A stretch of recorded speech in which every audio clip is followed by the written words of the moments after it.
ایک بات آپ کو سنانی ہے، ذرا تھوڑی غور کریں. جو لوگ طریقت کے رستے کے مسافر ہیں نا، ان کو ذرا جلدی سمجھ آئے گی اس بات. بابا فرید الدین گنج شکر رحمۃ اللہ تعالی علیہ کے ایک مرید تھے، حضرت جمال الدین ہانسوی. بابا صاحب کو مرید سے بڑا پیار ہو گیا. وہ ہانسا کے رہنے والے بابا صاحب پاک پتن کے، تو وہ بیچارے اکیلے بھائی تھے، والد بھی فوت ہو گیا تو ماں بوڑھی تھی. بابا صاحب نے ان سے کہا کہ تو پاک پتن آ جا. کہنے لگے حضور ماں نہیں اجازت دیتی، اگر آپ کہتے ہیں تو آ جاتا ہوں. تو بابا صاحب فرمانے لگے اگر نبی پاک نے اویس کرنی کو بلایا ہوتا تو میں بھی تجھے بلا لیتا، لیکن نبی کریم علیہ السلام نے انہیں نہیں بلایا تو لہذا میں تجھے بھی نہیں بلاتا. لیکن پیار بڑا تھا تو بابا صاحب کہنے لگے چل تو پاک پتن نہیں آتا تو میں تو تیرے گاؤں آ سکتا ہوں. 3 سال بابا جی مرید کی خاطر اس کے گاؤں میں چلے گئے. ان بھی پیٹو جاندے نے مرید کی خاطر، پر مرید پجاروں والا ہونا چاہیے. آخر ہی وہ تو پھر انہوں نے راہ اوکھا لگتا ہے، پھر مشکل ہوتا ہے. چلے جاتے ہیں اب بھی چلے جاتے ہیں. ماڑا ہے تو انہوں کہنا ہے تو جمعراتی آئی سویرے 8 بجے. ہاں تو کدھر آ گئے؟ تگڑا ہے تو انہوں کہنے نے تو بڑی لیٹ آیا، تو تے راتی خواب وچ بھی آیا سویرے. خدا بندہ یہ تیرے سادہ دل بندے کدھر جائیں؟ فقر بھی عیاری ہے، شہنشاہی بھی عیاری. میرے بھائی سنیں، بابا صاحب نا اس نے جب یہ بات کی تو مرید نے ناراض ہو گیا، وہ لڑائی ہو گئی، گربان پکڑ لیا، جھگڑا ہوا، بات بڑی دور گئی. اس طرح کی بات کرتا میرے حضرت کے بارے میں، میرے جیسے کئی میں وہاں کام پہ رکھا دوں. جب وہ بڑی بحث ہوئی، بات محلے میں علاقے میں پھیل گئی، دنیا نے سن لی تو شیخ شرف الدین تک بھی پہنچ گئی. اس طرح جھگڑا ہوا ہے. لوگ سو گئے عشاء کی نماز کے بعد. حضرت صاحب نے نا سر پہ کپڑا لیا، اس عیسائی کے دروازے پہ دستک دی. وہ باہر آیا، فرمانے لگے لوگ تو سوچ سمجھ کے ملازم رکھتے ہیں، تو نے بھی تو سوچ ہی لیا ہوگا تبھی تو مجھے آفر کی ہے. تو اپنی آفر پہ قائم ہے؟ واقعی مجھے رکھ لے گا اور 6000 دینار دے دے گا؟ کہنے لگا جا بابا کام کر اپنا. فرمایا نہیں، تو نے اتنے لوگوں میں بات کی، اتنی بحث ہوئی، تو قائم ہے؟ کہنے لگا میں تو قائم ہوں، پر آپ نے نہیں قائم رہنا. فرمایا میں سوچ سمجھ کے آیا. اس نے کہا آپ ڈیوٹی کریں کہ بحثوں کو چارہ ڈالیں گے؟ فرمایا ایک شرط، بس جب اذان ہو جائے نا تو مجھے رب کی نماز پڑھنے کی اجازت دے دے، باقی صبح و شام جو تو کہے گا. اگر اس غریب کی بیٹیاں بیائی جائیں تو مجھے اور کیا چاہیے؟ اس کی 6 بیٹیوں کا بوجھ ہے اس کے سر پہ، تو مجھے رکھ لے. اللہ اکبر. وہ کہنے لگا چلے پہ میرے ساتھ خط بندگی کر لے. آج کل ہم اس کام کرتے، اس زمانے میں خط بندگی ہوتا تھا، غلامی کا خط. قاضی شہر کے پاس، یعنی اس کا خیال تھا کہ چلو اس کام کی بات کروں گا تو بھاگ جائیں گے. فرمایا چل میں تیار ہوں. قاضی تک گئے، طے ہو گیا، 6000 دینار دے دیے. حضرت نے مرید کو بلایا، فرمایا پتر یہ لے جا میری بیٹیوں کو روانہ کر دے. کہنے لگا حضور یہ کیا کر رہے ہو آپ؟ کچھ سوچے؟ فرمایا یار جب تجھے بیٹا بنا لیا تو پھر میری پوتیاں تو لگتی ہیں نا، میرا حق تو بنتا ہے نا. جا کے ڈیوٹی کر، ان کو بیاہ دے. بات پھیل گئی. بادشاہ بھی عقیدت مند تھا، وہ 12000 دینار لے کے پہنچا. کیا بتاؤں ان رب کے بندوں کا دل کیسا ہوتا ہے، کیا درد ہوتا ہے، کیا رنگ. 12000 دینار لے کے بادشاہ آیا اور آ کے حضرت کو پیش کیے کہ حضور آپ دیں اس عیسائی کو ڈبل دیں اور جائے کام کریں. آپ فرمانے لگے تو پیسے دے، شرطیں نہ لگا، میرا جہاں دل کرے گا میں خرچ کروں گا. مجھے تو مزہ ہی اب آنے لگا ہے، ابھی تو لطف آ رہا ہے، ابھی تو ذائقہ آیا ہے کچھ کرنے کو. پیسے دینے ہیں تو دے، پابندی نہ لگا، جہاں میرا دل کرے گا میں. اس نے کہا حضور ٹھیک ہے رکھ لے. حضرت نے فجر مسجد میں پڑھی، جیب میں 12000 دینار تھے. اعلان فرمایا بھی کسی اور کی بیٹی بھی بیٹھی ہے تو پیسے میرے پاس ہے. وہ 12000 دینار بھی بانٹ دیا، اور 12000 دینار بانٹ کے نا تو پھر چلے گئے کھیت میں چارہ کاٹنے. اس عیسائی کو کسی نے بتلایا کہ ان کے پاس تو 12000 آیا ہے پر تجھ سے جان نہیں چھڑائی. انہوں نے وعدہ یہ ہوا تھا کہ 6 دیں گے تو جائیں گے، جب تک دیں گے نہیں تیرے گھر میں کام کریں گے. وہ نا چارہ کاٹ رہے تھے. حضرت صاحب تو وہاں پہنچ گیا، دور جا کے کھڑا ہو گیا. کہنے لگا بابا پہلے تو میں نے مسلمانوں کے اخلاق سنے تھے، اب تو میں نے دیکھ بھی لیے، پر یہ بتا جب 12000 آیا تھا جان کیوں نہیں چھڑائی؟ تو حضرت چارہ کاٹتے کاٹتے رو پڑے. فرمانے لگے تو نہیں نہ جانتا یہ بیٹیاں سانجھی ہوتی ہیں، پتہ نہیں نا، میرے رسول پاک نے تو حاتم تائی کی بیٹی کے سر پہ کپڑا رکھ کے کہا تھا بیٹیاں برابر ہوتی ہیں. تو یہ نہیں پتا جب اس کی 6 بیٹیوں کی شادی ہوئی ہے میرے اندر روحانیت کتنی بڑی ہے. فرمایا پھر 12,000 آیا ہے تو 2-4 بچیاں پھر گئی ہیں. یہ نہیں پتا میں اندر سے راضی کتنا ہوں. میں تیری نوکری کرتا رہوں گا, پتہ نہیں اللہ کتنی بیٹیوں کو بیاہ دے گا. اتنا رویا وہ عیسائی کے پیروں میں بیٹھ گیا, کہنے لگا بابا میں نے تیری مخالفت کی ہے پر تیرے قریب آ کے پتہ چلا ہے تو بہت اونچے اخلاق کا مالک ہے, اور اگر تیرا یہ مقام ہے تو تجھے اخلاق سکھانے والے محمد عربی کی شان کتنی ہے گی. امام مالک کے پاس ایک بندہ آیا, اس نے کہا حضور میں درزی ہوں, ایک ظالم بادشاہ مجھ سے کپڑے سلواتا ہے, میں تو ظالموں کا مددگار نہیں نا. ایک ظالم بادشاہ مجھ سے, حضور میں تو مددگار نہیں نا ظالموں کا, جو فرمایا ظالموں کا مددگار بھی ظالم ہوتا ہے, تو کپڑے لے کے آتا ہے میں سی کے دے دیتا ہوں, ذمہ داری نہیں. یہ ایک آدمی دکاندار ہے, اس سے کوئی بندہ چیز خریدنے آئے گا تو تھوڑی کہے گا میں نے نہیں دے دی, تو دے گا. کوئی بندہ اگر کسی شخص سے کوئی کام کہتا ہے جو اس کی فیلڈ ہے, اس کا شعبہ ہے, اس کا معاش کا وہ سلسلہ ہے, کہتے یا رسول اللہ صلی اللہ علیہ وسلم ظالموں کا مددگار بھی ظالم حضور نے فرما دیا. تو امام مالک سے بندے نے مسئلہ پوچھا, دل کی تختی پہ لکھنے والی باتیں ہیں. کہا حضور میں درزی ہوں, ظالم کپڑے سلواتے, میں تو مددگار نہیں نا. امام صاحب کہنے لگے نہیں, مددگار تو وہ ہوگا جو تجھے سوئی دھاگا فراہم کرے گا, تو پورے کپڑے سی کے دیتا ہے, تو خود بہت بڑا ظالم, تو پورے سوٹ سی کے دیتا ہے, تو بہت بڑا ظالم خود ہے. مددگار تو وہ ہوگا جو تجھے دھاگا دے گا, جو تجھے بٹن دے گا, جو تجھے نلکی دے گا.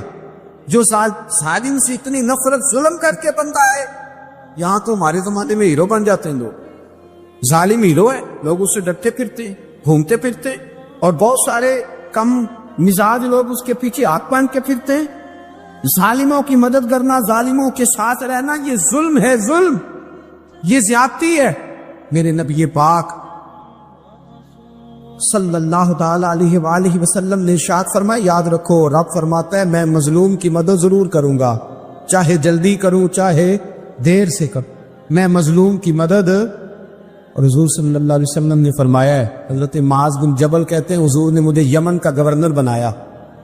جب میں جانے لگا نا تو حضور نے بڑی نصیحتیں کی, بخاری میں موجود ہے. فرماتے جب میں پلٹنے لگا تو میرے رسول نے فرمایا معاذ ایک منٹ ٹھہر جا, ایک بات میری یاد رکھنا, اس کو نہ بھولنا. کہ حضور کیا؟ فرمایا دیکھنا کسی پہ ظلم نہ کر بیٹھنا, کہیں تجھ سے زیادتی نہ ہو جائے. محبوبہ پھر حضور نے فرمایا سن میرے معاذ, میں تجھے گورنر بنا رہا ہوں, زیادتی نہ کر بیٹھنا. یا رسول اللہ صلی اللہ علیہ وسلم کیا ہوتا ہے؟ تو میرے کریم نے فرمایا جب مظلوم دعا کے لیے ہاتھ اٹھاتا ہے تو عرش کا مالک کہتا ہے فرشتوں پیچھے ہٹ جاؤ. عرش کا مالک کہتا ہے فرشتوں پیچھے ہٹ جاؤ, دروازے کھول دو. فرمایا مظلوم اور رب کے درمیان شے حائل کوئی نہیں. بڑے غور کے ساتھ سورہ مومنون کی ان ابتدائی آیات پر غور کرنا چاہیے. رب فرماتا ہے قد افلح المؤمنون, تحقیق مومن کامیاب ہو گئے. کون سے مومن؟ الذین ہم فی صلاتہم خاشعون, وہ جو اپنی نمازوں میں گڑ گڑانے والے, خشوع کے ساتھ, عاجزی کے ساتھ, انکساری کے ساتھ, ذوق کے ساتھ نماز پڑھنے والے ہیں. والذین ہم عن اللغو معرضون, اور وہ جو بیہودہ باتوں سے منہ پھیرنے والے, لغویات سے اپنا رخ پھیرنے والے, سنجیدہ لوگ. پھر ارشاد فرمایا والذین ہم للزکاۃ فاعلون, جو زکوٰۃ دینے کا کام کرنے والے ہیں. پھر فرمایا والذین ہم لفروجہم حافظون, اور وہ لوگ جو اپنی شرمگاہ کی حفاظت کرنے والے, اپنی شرمگاہ کی حفاظت کرنے والے.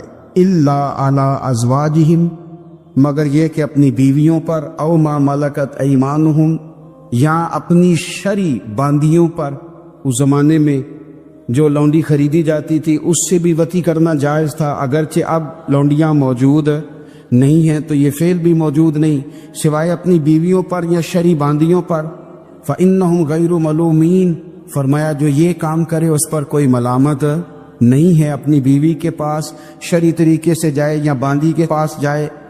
فمن ابتغى وراء ذلك, اور جو آدمی اس کے بعد اس حد سے بڑھے, اس کے سوا کچھ اور کرے جو بندہ, فرمایا فاولئک ھم العادون, یہ لوگ حد سے بڑھنے والے.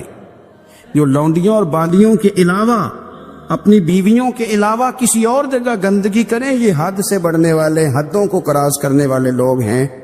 پھر ارشاد فرمایا والذین ہم لاماناتہم وعہدہم راعون، اور وہ جو اپنی امانتوں اور اپنے وعدوں کی رعایت کرتے ہیں، امانتیں ادا کرتے ہیں، وعدے پورے کرتے ہیں، اور وہ لوگ جو اپنی نمازوں کی حفاظت کرنے والے ہیں، جن میں یہ خوبیاں آ گئیں۔ میرا رب فرماتا ہے نماز میں خشوع وضو حاصل ہو گیا، فضولیات سے بچ گئے، زکوٰۃ ادا کرنے والے بن گئے، شرمگاہ کی حفاظت کرنے والے بن گئے، امانتیں عہد پورے کرنے والے بن گئے، اپنی نمازوں کے محافظ ہو گئے۔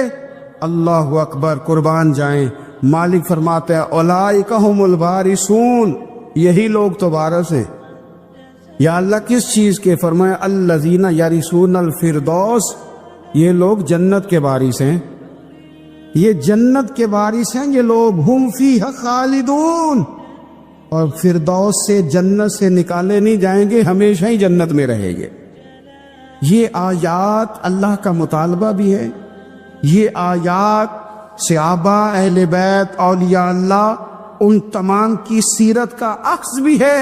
اور سب سے بڑھ کر سیدہ عائشہ صدیقہ فرماتی ہیں یہی تو آیات ہیں جنہیں اچھی طرح سمجھ لو گے تو تمہیں مدینے والے کے اخلاق بھی سمجھ میں آ جائے، حضور کے اخلاق بھی تمہیں سمجھ میں آئے۔ بڑے غور کے ساتھ سورہ مومنون کی ان ابتدائی آیات پر غور کرنا چاہیے۔ رب فرماتا ہے قد افلح المؤمنون، تحقیق مومن کامیاب ہو گئے۔ کون سے مومن؟ الذین ہم فی صلاتہم خاشعون، وہ جو اپنی نمازوں میں گڑ گڑانے والے ہیں، خشوع کے ساتھ، عاجزی کے ساتھ، انکساری کے ساتھ، ذوق کے ساتھ نماز پڑھنے والے ہیں۔ دیکھیں قرآن نے یہ نہیں کہا شروع میں کہ وہ لوگ اپنی نماز پابندی سے پڑھتے ہیں، بلکہ فرمایا وہ نمازوں میں عاجزی کرتے ہیں، وہ نماز میں خشوع کرتے ہیں، خضوع کرتے ہیں۔ نماز ہم بھی پڑھتے ہیں، ڈھیر سارے لوگ ہیں جن کا یہ مطالبہ ہے کہ میرا نماز میں دل ہی نہیں لگتا۔ پہلی بات تو یہ ہے کہ دل نہ بھی لگے تو نماز پھر بھی پڑھنی ہے، اور دوسری بات یہ کہ دل لگانے کو بھی تو کچھ انسان کے پاس چیزیں ہونی چاہیے نا، کوئی ضروریات ہوتی ہیں۔ سب سے پہلی بات یہ کہ مسئلہ نماز کا نہیں، مسئلہ اہمیت کا ہے۔ آپ نے اللہ تبارک و تعالیٰ کی ذات کی، رب کریم کے جلالت کی جتنی زیادہ اہمیت اپنے دل میں محسوس کر لی، اتنا ہی نماز کی طرف توجہ آپ کی بڑھ جائے گی۔ آپ سادی سی مثال ہے، غور کر لیں، جتنا آپ اپنے استاد کو پروٹوکول دیتے ہیں، جتنی عزت کرتے، اتنا ہی وقت پہ آپ ان کے پاس پہنچ بھی جاتے۔ اگر آپ کے دل میں اہمیت نہیں ہے تو آپ ٹال دیں گے، اور جس استاد کی اہمیت ہے اس کے فون کی گھنٹی بجتے ہی فون بھی اٹھایا جائے گا، اور بات پوری مکمل بھی نہیں ہوگی تو کہا جائے گا جیسے آپ کہیں گے، اور جو وقت وہ دیں گے ان سے 10 منٹ پہلے پہنچنے کی کوشش بھی کی جائے گی۔ بس سمجھ لیں دل لگنے نہ لگنے کا مسئلہ نہیں، اہمیت کا مسئلہ ہے۔ آپ جتنی اپنے مالک کی بارگاہ کی اہمیت سمجھ لیں گے، اتنا ہی وقت پہ مسجد آئے گی، اتنا ہی شوق سے نماز پڑھیں گے۔ دوسری بات، نماز کے ترجمے پہ غور کریں۔ آپ یقین کریں اگر نماز کا ترجمہ ہمیں آ جائے نا تو ہمیں تو یوں لگے کہ ہم تو اپنے مالک کی بارگاہ میں عرض و معروض کرنے حاضر ہوئے۔ یہ سورہ فاتحہ ہی دیکھ لیں آپ، حضور فرماتے ہیں، رب فرماتا ہے سورۃ فاتحہ آدھی میری ہے آدھی میرے بندے کی ہے۔ جب اس نے کہا الحمدللہ رب العالمین الرحمن الرحیم مالک یوم الدین ایاک نعبد و ایاک نستعین، جب یہاں تک وہ لفظ کہتا ہے تو یہ حصہ میرا تھا، اس نے اپنے رب کی تعریف کی، اور جب کہا نا اس نے اہدنا الصراط المستقیم، اب بندے نے التجائیں شروع کر دی۔ اس نے کہا کہ مالک بھی تو ہے، رحمان بھی تو ہے، رحیم بھی تو ہے، عبادت بھی تیری کرتے ہیں تو مدد بھی تو تجھی سے مانگنی ہے نا، اب مہربانی فرمانا اہدنا الصراط المستقیم، ہمیں سیدھا راستہ دکھا دے، صراط الذین انعمت علیہم، ان لوگوں کا راستہ دکھانا جن پر تو نے انعام کیا ہے، غیر المغضوب علیہم ولا الضالین، ان کے راستے پہ نہ چلانا جن پر تیرا غضب ہوا، جو گمراہ ہو گئے ان کے راستے۔ تو نماز میں جب ترجمے پر آپ کا غور ہوتا ہے تو آپ کا تو دل خود بخود لگ جاتا ہے، شوق پڑ جاتا ہے آپ کا۔ تو اتنی چیزیں ہم زندگی میں یاد کرتے ہیں، تو اگر ترجمہ بھی نماز کا یاد کر لیں اور پھر شوق سے پڑھیں تو آپ یقین کریں طبیعت کھینچی چلی آئے گی۔ ہمارے یہاں کچھ لوگ نماز پڑھتے ہیں پر بڑی لاپرواہی سے پڑھتے ہیں، کبھی ادھر دیکھتے ہیں، کبھی ادھر دیکھتے ہیں، کبھی بال سہلاتے ہیں۔ اور میں نے دیکھا ہے سجدے جا رہے ہیں تو سیانے سیانے بندے کبھی کپڑے کو چھیڑ رہے ہیں، کبھی جگہ کو چھیڑ رہے ہیں۔ میرے نبی کریم صلی اللہ تعالی علیہ وسلم نے فرمایا ان لوگوں کا کیا حال ہے جو اپنی نماز میں نظریں آسمان کی طرف اٹھاتے ہیں، رکوع سے اٹھے تو اوپر دیکھنا شروع کر دیا، کیا حال ہے ان کا۔ اور پھر حضور نے ایک موقع پر تو سختی فرمائی، فرمایا جو نماز پڑھتے اپنی نظریں آسمان کی طرف اٹھاتا ہے وہ باز آ جائے، ورنہ ایسا نہ ہو کہ رب اس کی آنکھیں ہی چھین لے، باز آ جائے اس کام سے۔ خشوع کے ساتھ نماز پڑھے، عاجزی کے ساتھ نماز پڑھے، اس کا دل لگا ہوا ہو نماز کے اندر۔ میرے نبی پاک صلی اللہ تعالی علیہ وآلہ وسلم کے غلام حضرت انس بن مالک رضی اللہ تعالی عنہ فرماتے کہ رسول پاک صلی اللہ علیہ وسلم نے مجھ سے فرمایا تھا کہ بیٹے نماز میں ادھر ادھر دیکھنے سے بچو، کیونکہ فرمایا نماز میں ادھر ادھر توجہ کرنا یہ بندے کو ہلاک کر دیتا ہے، ہلاکت ہے اس میں۔ اگر تم نے ادھر ادھر توجہ کی، نماز تم مالک کی بارگاہ میں کھڑے ہو اور تم دیکھ ادھر ادھر رہے ہو، تو ایک تو نماز عاجزی کے ساتھ۔ پھر فرمایا والذین ہم عن اللغو معرضون، وہ لوگ جو فضول باتوں سے، لغویات سے اپنا منہ پھیر لیتے ہیں، فضولیات سے۔ ہمارے یہاں نا بہت سارے لوگ ایسے ہیں کہ بلا وجہ ان چیزوں میں دلچسپی لیتے ہیں جو ان کے مطلب کی نہیں ہے، ان کے مطلب کی مطلب آپ کسی سے ملنے کہتے کیا حال ہے، ٹھیک ہے جی، بچوں کا کیا حال ہے، ٹھیک ہے، بچے کتنے ہیں؟ تو بھئی آپ کو جب پتہ ہی نہیں تھا کتنے ہیں تو حال کیوں پوچھا آپ نے؟ آپ کرتے کیا ہیں؟ آپ کا بڑا بھائی کیا کرتا ہے، چھوٹا بھائی کیا کرتا ہے، ابا جی کیا کرتے؟ بھئی آپ کے مطلب کی بات نہیں، آپ مطلب کی مقصد کی بات کریں، بے مقصد باتوں میں الجھنے کی ضرورت نہیں ہے۔ دیکھیں اپنا ادارہ میں چلاتا ہوں، اپنا گھر آپ چلاتے، اپنی ڈیوٹی آپ کرتے، آپ کو زیادہ بہتر پتہ ہے کہ آپ اپنا گھر کیسے چلا رہے ہیں، مجھے زیادہ بہتر پتہ ہے کہ میں مدرسہ مسجد، مجھے زیادہ بہتر پتہ ہے اس کے اندر کون سی اصطلاح کس طرح کرنی ہے، یہ مجھ سے زیادہ بہتر کوئی بندہ جانتا نہیں۔ اب ہم کیا کرتے ہیں، جب ہم دوسرے کے کام میں مداخلت کرتے ہیں تو دو نقصان ہوتے ہیں، ایک تو اس کے ساتھ ہمارا رائے کا اختلاف ہو جاتا ہے، اور دوسرا ہمارے اپنے بہت سارے کام رہ جاتے ہیں، کیونکہ ہماری توجہ ہی دوسرے کی جانب تھی، اپنے بڑے سارے کام رہ جاتے۔ اس لیے بہت ساری ایسی چیزیں ہیں جن میں بلا وجہ کوئی مقصد نہیں۔ ہم پرانے لوگوں سے باتیں سنا کرتے تھے، ہمارے بزرگ کہا کرتے تھے جڑے پنڈ جانا نہیں، جڑے پنڈ جانا نہیں اودا راہ پوچھنے دی کی لغویات میں نہ الجھے، فضولیات میں نہ الجھے، یعنی ٹو میں رہنا، ٹو میں۔ آپ یقین کریں میں نے پرسنلی طور پہ اس چیز کو محسوس کیا ہے کہ ہمارے بہت سارے اہم حقوق صرف اس لیے مس ہوتے کہ ہماری اپنے سے زیادہ توجہ سامنے والے پہ ہوتے، سامنے والے۔ میں نے دیکھا بڑے بڑے عجیب سوال اور بڑے بڑے انوکھے سوال، مطلب یہ کہ اتنی لمبی چوڑی، اور لوگوں کو بڑا پتہ ہوتا ہے یہ فلاں آدمی جو ہے اس کے بچے کتنے ہیں، وہ بیاہ کہاں پہ ہیں، کس کس علاقے میں ان کی شادیاں ہوئی، اتنی تفصیلات کی ہمیں ضرورت نہیں ہے۔ ہم سے تو ہمارے بارے میں پوچھا جائے تو ہمیں اپنا معاملہ بڑا صاف ستھرا۔ دیکھیں کیا سونی بات کی مدینے والے رسول، قربان جائیں حضور کے جملوں پر۔ ایک شخص نے پوچھا حضور سونا اسلام کون سا ہے، خوبصورت مسلمان کون ہے؟ تو نبی پاک صلی اللہ علیہ وسلم نے فرمایا وہ خوبصورت مسلمان ہے جو بات اس کے مقصد کی نہیں، بے معنی ہے، وہ بات وہ چھوڑ دے۔ بے مقصد باتوں سے الجھنا جو بندہ چھوڑ دے وہ مسلمان بڑا سونا مسلمان ہے۔ ہم کمزور اس لیے ہوتے ہیں کہ ہماری توجہ زیادہ دوسروں کی باتوں پر پڑتی ہے۔ پھر فرمایا والذین ھم للزکاۃ فاعلون، وہ لوگ جو زکوٰۃ دینے کا کام کرتے ہیں، صدقات کرتے ہیں، خیرات کرتے ہیں، وہ کامیاب ہو جاتے ہیں۔ پھر فرمایا والذین ھم لفروجہم حافظون، وہ جو اپنی شرمگاہ کی حفاظت کرتے ہیں۔ نوجوان میری بات پر توجہ کریں، فرمایا وہ لوگ جو اپنی شرمگاہ کی، والذین ھم لفروجہم حافظون، وہ لوگ جو اپنی شرمگاہ کی حفاظت کرتے. حضور غوث پاک رضی اللہ تعالیٰ عنہ فرمایا کرتے تھے 2 چیزیں انسان اپنی سنبھال لینا، ایک پیٹ اور ایک شرمگاہ. تو فرماتے تھے ولایت اس کے بڑی قریب آ جاتی. ہم نہ ان لذات میں الجھ جاتے. سیانے بندے روٹی کمر سیدھی کرنے کے لیے کھانی چاہیے، زبان کے ذائقے کے لیے نہیں کھانی چاہیے. یہ زبان کا ذائقہ لگ جائے یہ کہیں کا نہیں چھوڑتا انسان.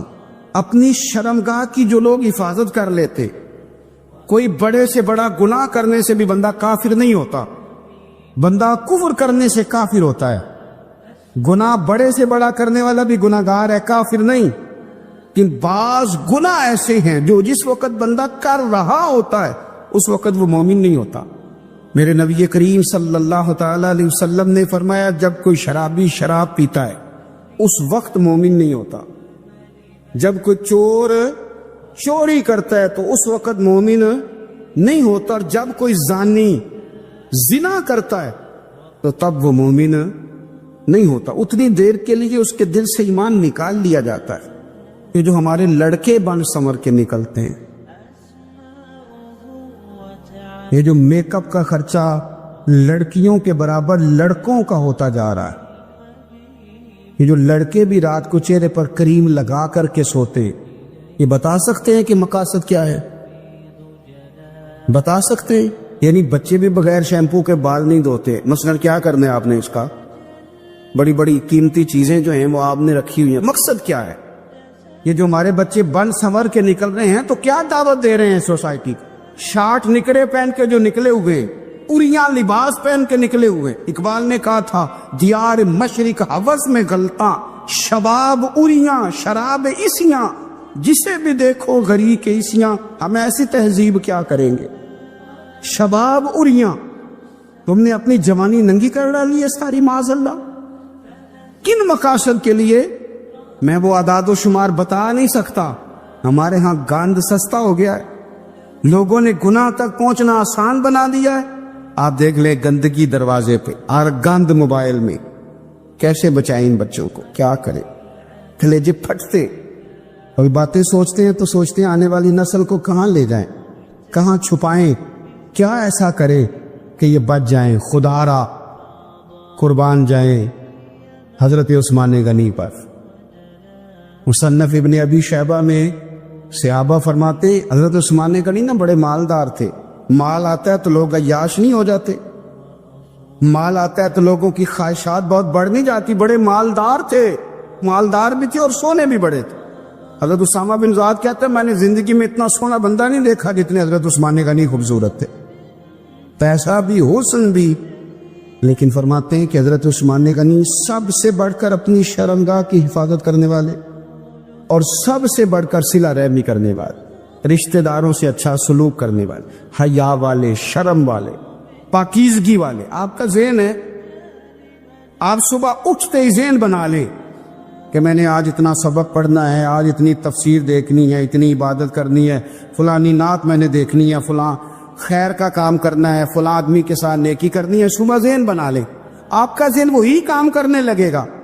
لیکن اگر صبح اٹھتے ہی ذہن میں گندگی ہے، رات کو سوتے ہی معاذ اللہ ذہن میں وسوسے ہیں، تو سارا دن وہی چکی چلے گی، وہی انداز رہے گا. تھوڑا سا آپ کو اس کی نگرانی کرنی ہے، تھوڑا سا. ایک بڑی خوبصورت بات امام اعظم ابو حنیفہ کے ایک شاگرد گزرے امام محمد رحمۃ اللہ علیہ. خوبصورت بڑے تھے، کچھ خوبصورت تھے، کچھ سونا، کچھ منہ دا میٹھا. کچھ پیارے بڑے تھے، کچھ ان کا انداز یہ تھا کہ نفاست پسند بڑے تھے، بڑے نفیس تھے. نکلتے تھے تو تنہا نہیں نکلتے تھے. ایک دفعہ بغداد میں تشریف لائے تو بغداد سے انہوں نے ایک بستی اور میں جانا تھا، تو وہاں یہودیوں اور عیسائیوں کا بڑا غلبہ تھا. تو امام محمد رحمۃ اللہ علیہ فرمانے لگے یہودیوں اور عیسائیوں کے بیچ سے گزرنا ہے تو کوئی یہی نہ سمجھے کہ ان کے تو پلے کچھ نہیں. کہنے لگے سونے گھوڑے لاؤ عربی نسل کے. 30 شاگرد ساتھ تھے، ان کو بھی ساتھ تیار کیا. عربی نسل کے 30 گھوڑے اور 30 شاگرد. ان کو کہا بھی دستاریں ذرا نا اونچی باندھنا. تو دستاریں بھی باندھی انہوں نے کھلے والی بڑی خوبصورت، شاگردوں کو بھی جبے پہنائے، خود بھی جبہ پہنا سفید رنگ کی، اعلیٰ نسل کی گھوڑی آگے آگے، پیچھے 30-32 شاگرد۔ اور جب آپ گزرے نا بغداد کے آگے اس علاقے سے، یہاں یہودی عیسائیوں کی بھی کثرت تھی۔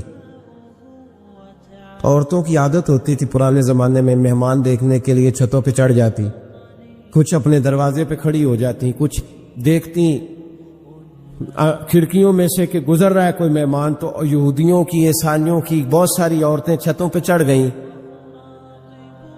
تو مسلمان نعرے لگانے لگے امام محمد آ گئے، امام محمد آ گئے۔ کچھ پہلے ہی بڑے حسین تھے، پہلے ہی بڑے خوبصورت تھے، کچھ حضور کی سنت کا نور چڑھا ہوا تھا، کچھ دائیں بائیں شاگرد تھے، پھولوں کی پتیاں گر رہی تھی۔ تو جب محمد محمد کے نعرے لگنے لگے نا، تو ان عورتوں نے امام محمد کا جلوہ دیکھا۔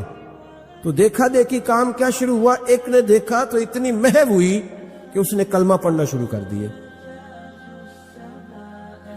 اس سے کلمہ سن کے تو دوسری نے بھی پڑھا،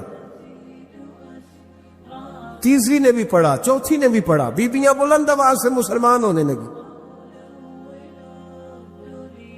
ان کو دیکھا دیکھی مرد بھی پڑھنے لگے، ڈھیر سارے یہودی عیسائی مسلمان ہو گئے۔ ایک مسلمان ان سے کہنے لگا تمہیں غلطی لگ گئی ہے، یہ ہمارے نبی محمد نہیں۔ تو میاں صاحب کا نام محمد تھا نا، تو کشمیر کے لوگ کہنے لگے شاید وہاں کے ہندو سکھ وہاں کے جو تھے کشمیر کے، وہ کہنے لگے شاید وہی محمد ہے۔ تو فرمانے لگے میں تے بندہ ٹھگ جے لوکو،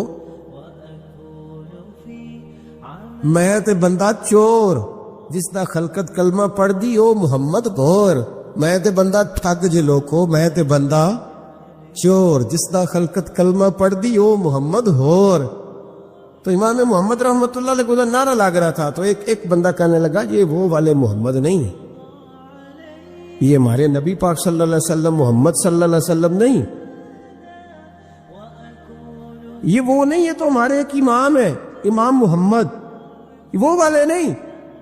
اب وہ کچھ لوگ چپ تھے، کچھ سوچ رہے تھے، کچھ بات کر رہے تھے، تو ایک بوڑھی اماں اپنے انداز میں بیچ میں سے بولی، کہنے لگی چل بیٹا چھوڑ،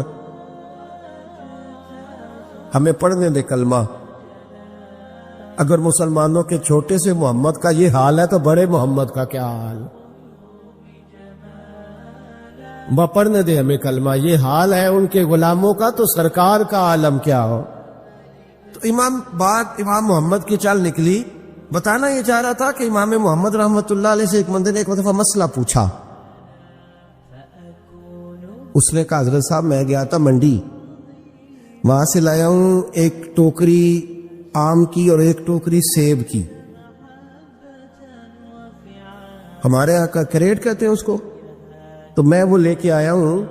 اب میں نے جب گھر لا کے اس کو کھولا ہے نا، تو آدھے صحیح نکلے ہیں، ہوتا ہے نا جی اللہ خیر کرے، جو دیانتدار تاجر ہے اللہ آج کل مہربانی فرمائے، وہ ہمارا ریڑھی والا بھی بڑا ایماندار ہے، ہم کیا کریں صدر کی بات، وہ بھی سامنے جو تگڑے ہوتے ہیں اس نے آگے لگائے ہوتے ہیں، اور جو تھوڑے سے کمے ہوتے ہیں وہ اندر والی سائڈ پہ دیوار کے اندر رکھے ہوتے ہیں۔ کیا کیا جائے، ہم کیا سیاستدانوں کی کرپشن کی بات کریں گے، یہاں تو معاملہ بڑا گڑبڑ ہے نیچے سے لے کر۔ تو کہا حضور میں نے وہ جو کھولی ہے نا پیٹی، وہ ٹوکری جب میں نے کھولی ہے تو اوپر تو آم اور سیب ٹھیک تھے، تو اندر گلے سڑے ہیں، تو اب میرے لیے حکم کیا ہے؟ تو آپ فرمانے لگے بھی مسئلہ شرعی ہے کہ رکھنے ہیں تو سارے رکھ، واپس کرنے ہیں تو سارے کر، یہ نہیں ہو سکتا کہ تو صحیح رکھ لے اور گلے سڑے۔ تو یہ مسئلہ امام محمد بتا کے تو رونے لگ گئے۔ تو بندہ کہنے لگا حضور مسئلہ بتایا ہے آپ نے، تو فقہ کا ایک مسئلہ ہے سادہ سا کہ حضرت اب کیا کرنا ہے، تو رونے والی کون سی بات ہے؟ تو فرمانے لگے یہ تجھے مسئلہ بتا کے نا مجھے کچھ اور یاد آ گیا۔ آپ کو کیا یاد آیا ہے؟ فرمانے لگے میں بھی عرض کروں گا، مولا امام اعظم کے پاس بیٹھا ہوں، معروف کرخی، سری سکتی، جنید بغدادی، ان سارے درویشوں کے پاس رہا ہوں، میں بھی بیٹھا ہوتا تھا اس محفل میں جس میں یہ ہوتے تھے، اگر جنت میں بھیجنے ہیں تو سارے بھیج، یہ نہیں ہو سکتا کہ گلے سڑے ادھر پھینک دے اور اچھے اٹھا کے لے جائے۔ ہم سارے مصطفیٰ کا کلمہ پڑھنے والے، سب کو کہا یا ایھا الذین آمنو، ہم سب کا اکٹھا نام، ان لوگوں کی جو محبت ہے نا وہ فائدہ دے گی. خواجہ فرید الدین مسعود گنج شکر رحمۃ اللہ تعالی علیہ کہنے لگے نظام تجھے آئے ہوئے بڑے دن ہو گئے، جا یار چکر لگایا. چکر لگایا. فرماتے میں پیدل گیا تو مجھے جانے میں کئی مہینے کئی ہفتے لگے. میں دلی پہنچا اور اپنے گھر کا ایک چکر لگایا، اوپر سے چکر لگا کے تو پھر پاٹ پتن کے رستے میں چل پڑا. کہتے ہیں واپس پہنچا تو حضرت بابا فرید صاحب رحمۃ اللہ علیہ نے دن گنے ہوئے تھے. کہنے لگے یار اتنے ٹائم میں تو واپس آیا ہے نا، اتنا ٹائم تو آنے جانے پہ لگتا ہے، کہ غریب نواز محسوس نہ فرمائیے گا. آپ نے کہا تھا چکر لگایا، تو حضور میں ایک چکر ہی لگایا ہے، پھر میں واپس آ گیا ہوں. بات ہی چکر کی ہوئی تھی. خود دیکھے نا نبی پاک صلی اللہ علیہ وسلم نے فرمایا ابو ہریرہ کوئی کام نہیں کیا کر یار، یہیں بیٹھا رہتا. عرض کی حضور صحیح ہے.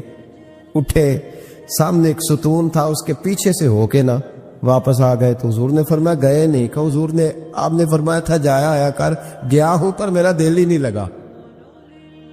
بھئی تو یہاں سے ہو کے واپس آ گیا، کہیں جانا تو تھا نا، یہیں سے ہو کے.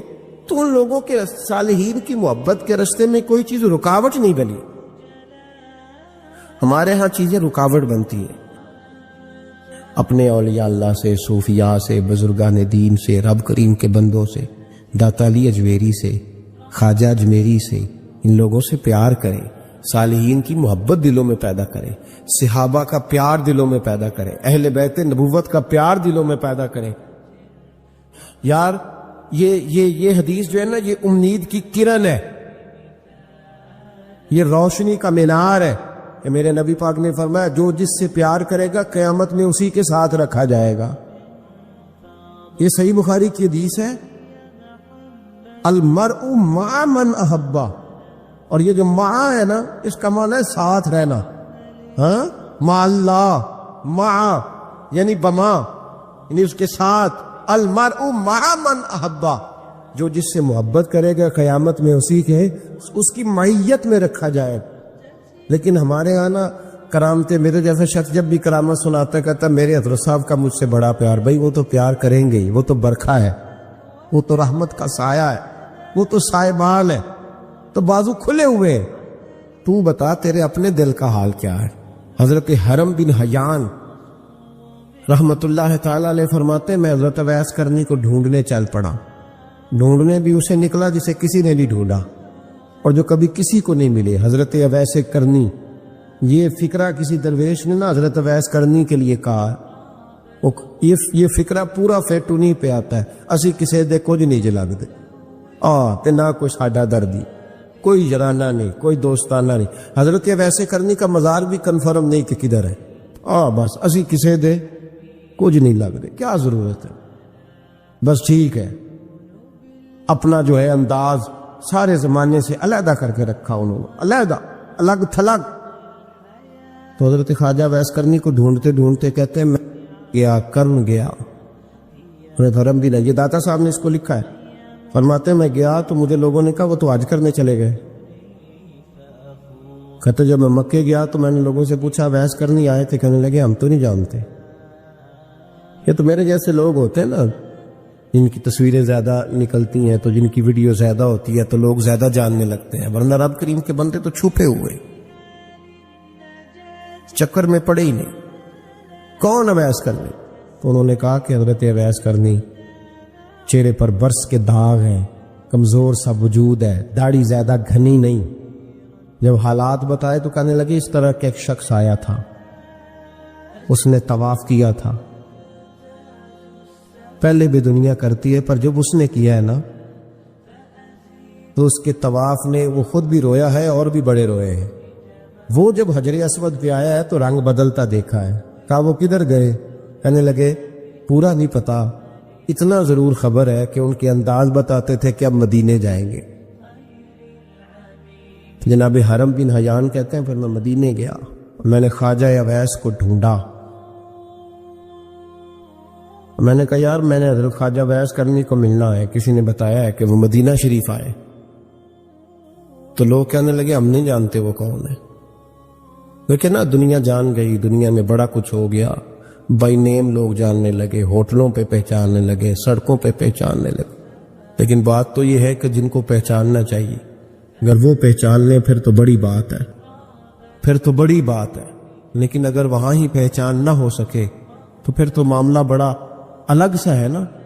عزیز بھائی، حضرت خواجہ ویس کرنی کے بارے میں پوچھا تو مدینہ شریف کے زائرین اور وہاں کے مقامی لوگ بھی کہنے لگے کوئی نہیں پتا، ہم نہیں جانتے، ملے ہی نہیں. تو کہا باریک سا وجود ہے، پرانا سا لباس ہے، برس کے داغ ہے،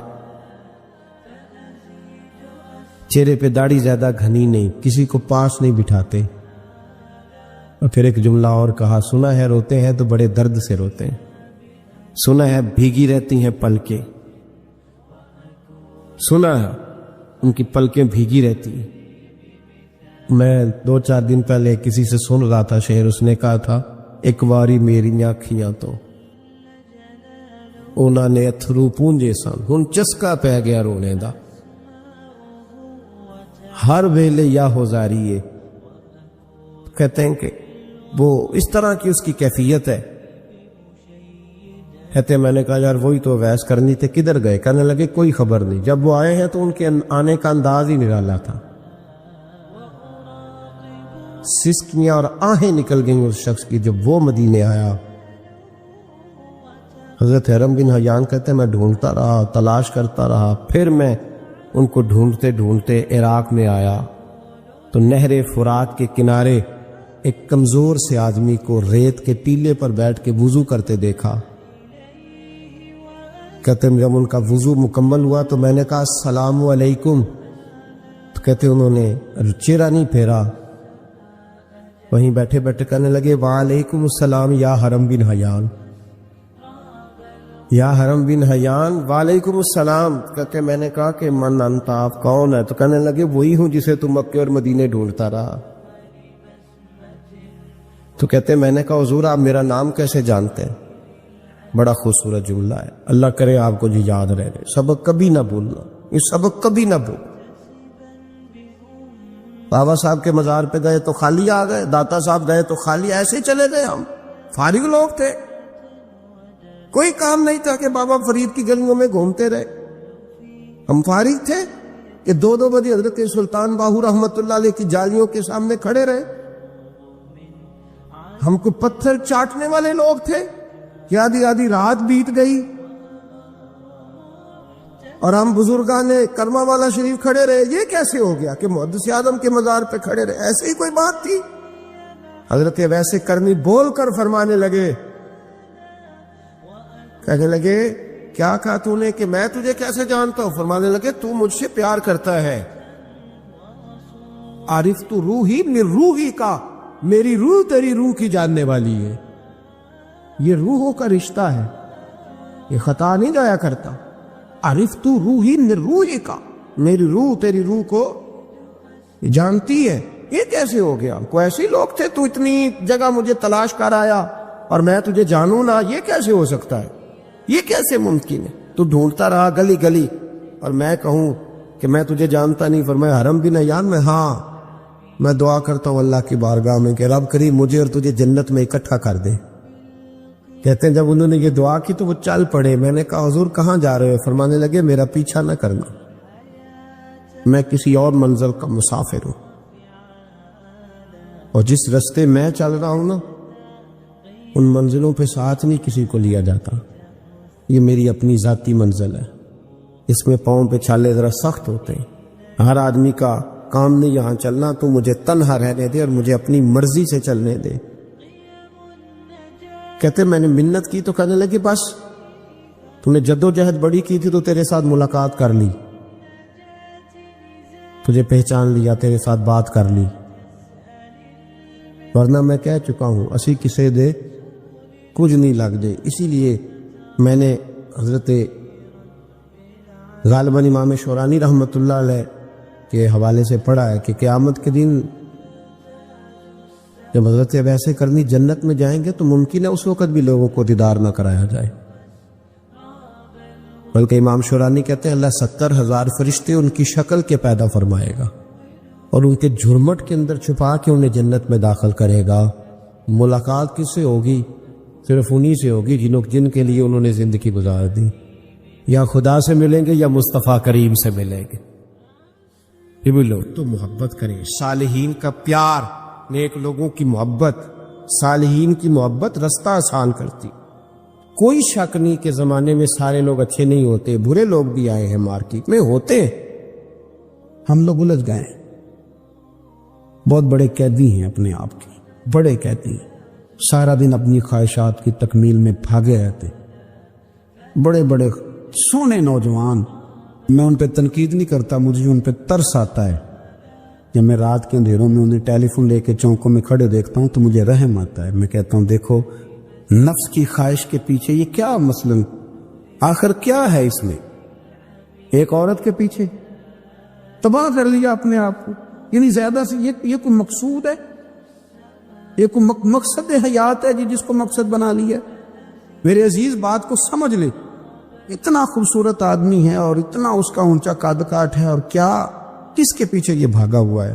بڑا سمجھدار، دانشور، عقل مند آدمی، ذی روح بندہ، لیکن اس کا اسٹیٹس آپ یہ ملاحظہ کریں کہ وہ 20-40 ہزار کی خاطر جھوٹ بولتا ہے، دھوکہ دیتا ہے، فریب اور فراڈ کرتا ہے. ہم اپنی نفسانی خواہشات کے پیچھے اس طرح بھاگتے ہیں کہ ہم اصل سے رہ جاتے. میری باتوں کی سمجھ آ رہی ہے آپ حضرات؟ تھوڑا تھوڑا کر کے، ایک ایک کر کے ان کی باتیں کم مانیں. ضروری تو نہیں نا کہ سویرے ناشتہ بازار سے اپنی مرضی کا تگڑا کیا، بازار سے لا کے پوڑیاں چنے بہترین کھائے، اور پوڑیاں چنے ابھی کھائے نہیں، شاپر میں ڈالے ہوئے ہیں، اور وہ لے کے ابھی آ رہا ہے تو ساتھ ہی رستے سے گوشت بھی چھوٹا اچھا لگا تو 2 کلو وہ بھی لے آئے کہ پوڑیاں چنے کھاؤں گا اور دوپہر کے لیے گوشت پکاؤں گا. وہ پہلے یہ تو کھا لے صاحب، اس سے تو نجات پا لے. یہ پتہ نہیں ہضم ہوتا ہے کہ کچھ اور کرتا ہے تیرے ساتھ، لیکن وہ گوشت بھی ساتھ لے آیا. یعنی ٹیبل پہ ناشتے کے ٹیبل پہ بیٹھ کے فیصلہ ہو رہا ہوتا ہے کہ ہم نے کیا کھانا ہے، ہم نے کدھر جانا ہے. سنگیو یاد رکھو، باتوں کو سمجھو اور غور کرو. یہ تھوڑا تھوڑا کر کے جب ہم چھٹکارا حاصل کرنے کی کوشش کریں گے نا، چھٹکارا حاصل کرنے کہیں جگہ سے، کس جگہ سے اگر آپ کو تنبیہ ہوتی ہے نا، تنبیہ، اس میں بھی بڑا مزہ آتا ہے. اس میں بڑا، ہمارے ایک بزرگ تھے تو ایک دن نا میں گیا تو کہنے لگے الحمدللہ آج میں بڑے سکون میں ہوں. میں نے کہا جی وہ کیا ہوا؟ کہنے لگے میں اپنے آپ کو بڑا پیر صاحب سمجھنے لگ گیا تھا. تو ایک بابڈا کے کسی آدمی سے کام تھا تو میرے ایک دوست نے مجھے کہا کہ پیر صاحب اس کو ٹیلی فون کر دے، سنا ہے آپ کا عقیدت مند ہے. میں نے اس بندے کو ٹیلی فون کیا تو کہتا پیر صاحب میں عزت آپ کی بڑی کرتا ہوں پر یہ کام نہیں ہو سکتا. کہتے ہیں جب اس نے مجھے کہا نا تو کچھ بھی نہیں، تو مجھے بڑا مزہ آیا، ورنہ میرا تو نفس پھول گیا تھا. میں تو سمجھتا تھا کہ جو میں کہتا ہوں ویسے ہی ہو جاتا ہے. کہتے اس نے تھوڑا سا نا مجھے لیول میں کیا ہے، مجھے مزہ آیا. یہ لوگ نا اپنے اوپر بوجھ ڈالتے تھے، یہ تھوڑا تھوڑا پیچھے ہٹتے تھے، یہ سمجھتے تھے کہ اس طرح تمہاری تکمیل رہ جائے گی. صبح سے شام تک اگر اسی نفس کی باتیں مانتے جائیں گے تو خرابی کرے گا. دولت کا نشہ ہے بھائی، دولت کٹھی کرنے والا کسی جگہ سیر نہیں ہوتا. حسن کا نشہ ہے، حسن کا نشہ ہے. حضرت ابو بکر شبلی رحمت اللہ علیہ فرمایا کرتے تھے جو تیری بیٹی کو خوبصورت سمجھ کے اس کے ساتھ نکاح کرنے تھے اسے بیٹی نہ دینا. حضرت جی کیوں؟ فرمایا حسن تو تھوڑے دن کے بعد ختم ہو جائے گا، پھر وہ اس کی قدر نہیں کرے گا، وہ تو کہیں اور منہ مارتا پھرے گا. حضرت ابو بکر شبلی رحمت اللہ تعالی علیہ کی بیٹی خوبصورت تھی. ایک نوجوان کہنے لگا میرا نکاح کر دیں. آپ فرمانے لگے پتر تو 1 مہینے کے بعد آنا کر دوں گا. بڑی موٹی تازی خوبصورت صاحبزادی. تو حضرت نے اسے دوائی کھلائی، اسے پخانے لگ گئے. جو پخانہ کرتی ایک مٹکے میں سنبھال دیتے. تھوڑا وقت گزرا تو وہ ہڈیوں کا پنجر بن گئی. مہینے بھر میں دست اتنے آئے کہ کمزور ہو گئی. تو ابو بکر شبلی 1 مہینے کے بعد نوجوان کو بلایا، فرمایا ادھر آ تیرا نکاح کروں. بچے دکھائی تو وہ کمزور بستر پہ پڑی. فرمایا شادی کرنے لگا اس سے نہیں میں نے کرنی. فرمایا یہ وہی ہے؟ کہنے لگا جی نہیں. فرمایا تو کہتا تھا مجھے عشق ہے، کدھر گیا تیرا عشق؟ کہنے لگا حضرت صاحب آپ کیسی بات کر رہے ہیں؟ فرمایا ادھر آ. پھر وہ مٹکا جس میں گند رکھا تھا وہاں لے گئے. فرمانے لگے تیرا اس کے ساتھ عشق تھا، یہ تیرا عشق. فرمایا اسے تو میں 4 دن روٹی کھلاؤں گا پھر تندرست ہو جائے گی، لیکن میں دیکھنا چاہتا تھا کہ تو میری بیٹی سے پیار کرتا ہے یا اس کے چہرے پہ آنے والی کچھ وقت کے لیے سرخی سے پیار کرتا ہے، اس لالی سے پیار کرتا ہے جو جوانی کے وقت بچوں اور بچیوں پہ آتی ہے. کس چیز کے دل دادا؟ یعنی کیا مطلب؟ نفس کی غلامی، سراسر غلامی، اور پلٹ پلٹ کے اور بڑے بڑے سیانے بندے چھوٹی سی خواہش کے لیے، بڑا سمجھدار بڑا سیانا بندہ. میں ایک بڑے بزرگ عالم تھے، میں ایک دفعہ ملنے گا تو پائے پکا رہے تھے، خود پائے پکا رہے تھے. تو وہ بڑے پیار کی بات ہوتی ہے نا جی. تو تامت باندھی ہوئی اور بڑی جناب خستہ حالی، اور وہ پائے پکا رہے ہیں. تو میں نے ان سے کہا حضرت جی پائے تو کسی اور نے بھی پکا لینے تھے، آپ بخاری لے کے بیٹھتے، چلو میری طرح کا کوئی بندہ آپ سے استفادہ بھی کر لیتا. اب پائے آپ لائیں گے، پھر پکائیں گے، پھر آپ کھائیں گے، تو یہ تو 24 گھنٹے آپ کسی کام میں گزر جائیں گے. تو یہ ایک چھوٹی سی خواہش کے لیے، میں کسی چیز کو حرام نہیں کہہ رہا. قرآن پاک کی جو آیت پڑھی ہے صرف اس کی تفسیر آپ کے سامنے عرض کر رہا ہوں. ہماری خواہشات ماں پالتی ہے، آپ کو نہیں پتا کتنے دکھ سہتی ہے. میں ان ماؤں کو جانتا ہوں جو بیٹے کے حصوں کی مار بھی اس کے ابے سے کھاتی ہیں، مار کھاتی ہیں. وہ ایک خاتون ایک کان سے سنتا نہیں، میرے پاس ایک دفعہ آئی، کہنے لگی سٹ لگ گئی سی، کوئی دعا کر دیں، کیا کوئی وظیفہ پر ڈاکٹر کہتے ہیں ٹھیک نہیں ہو سکتے. میں نے کہا باجی صحیح بتاؤ مسئلہ کیا ہے؟ کہیں نہیں کچھ بھی نہیں، مسئلہ کیا ہونا ہے، پتر غلط نکل آیا ہے، اس کا باپ روز مارتا ہے، میں آ گئی ہوں تو اس نے ایک تھپڑ میرے کان پہ مار دیے، پردہ پھٹ گیا. مائیں مار کھاتی ہیں، لیکن وہ پتر جس کو بڑی محنت سے پالا ہے وہ جوان ہوتا ہے تو اماں سے کہتا ہے تجھے چھوڑ دینا ہے، پر جس لڑکی سے میرا ٹیلی فون پہ رابطہ ہے اسے نہیں میں نے چھوڑنا، وہ نہیں چھوڑ سکتی. ہر شے کچل جاتا ہے. وہ اماں کبھی بلیٹ کے رات کو سوچتی ہے کہ یہ تو میری کل کمائی تھی، میں تو آج بھی اس کے حصے کے تھپڑ اپنی گالوں پہ برداشت کر رہی ہوں، تو یہ کدھر گیا؟ اردشیر نام کا بادشاہ تھا. حضرت محدث ابن الجوزی آج سے کچھ 700 سال پہلے لکھتے. اردشیر بادشاہ بڑا خوبصورت تھا، جوان تھا، بڑا عقل مند تھا. اس نے اس طرح کی قریب کی ساری ریاستوں پہ قبضہ کر لیا. بڑا عقل مند زیرک تھا، قبضہ ہو گیا.